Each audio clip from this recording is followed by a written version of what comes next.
Pendengar setia, selamat datang di podcast Suara Keadilan. Hari ini kita akan membahas topik yang sangat penting, yaitu konsep dan urgensi penegakan hukum yang berkeadilan. Bersama saya Anissa dan dua narasumber saya ada Anggun dan Maulidia. Halo Anggun dan Maulidia. Halo Nisa, senang banget bisa bergabung di podcast kali ini. Terima kasih sudah mengundang kami dengan topik yang sangat penting untuk dibahas.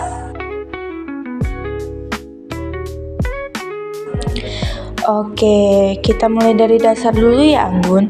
Sebenarnya apa sih yang dimaksud dengan penegakan hukum yang berkeadilan?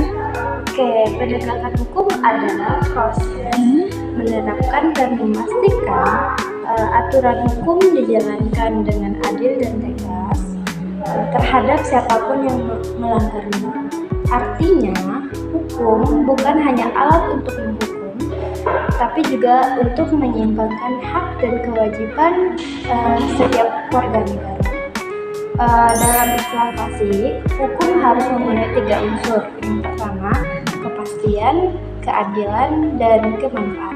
Nah, aku setuju banget nih. Kadang kita lihat kasus di mana hukum terasa tajam ke bawah tapi tumpul ke atas.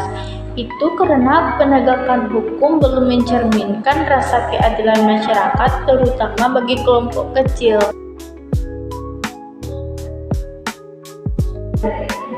Nah, sekarang kita masuk ke bagian yang lebih penting ya.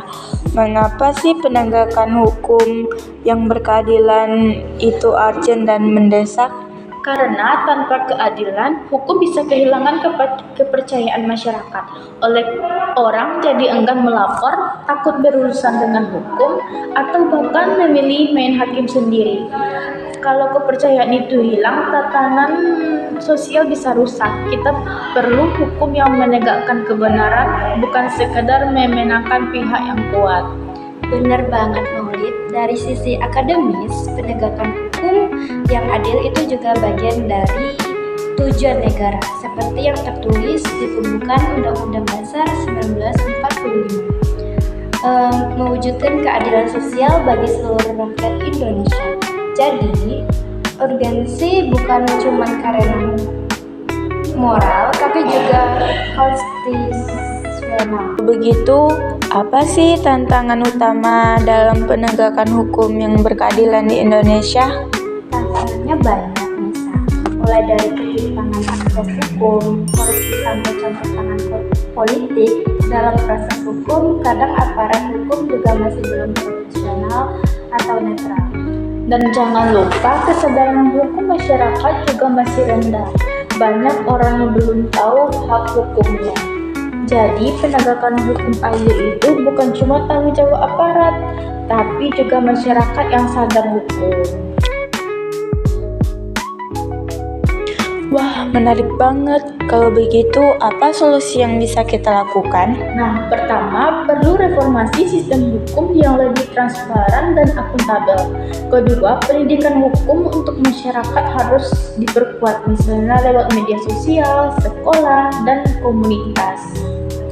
Dan jangan lupa pentingnya integrasi aparat penegak hukum dari polisi, jaksa, hakim, sampai pengacara. Tanpa moral yang kuat, keadilan cuma jadi slogan.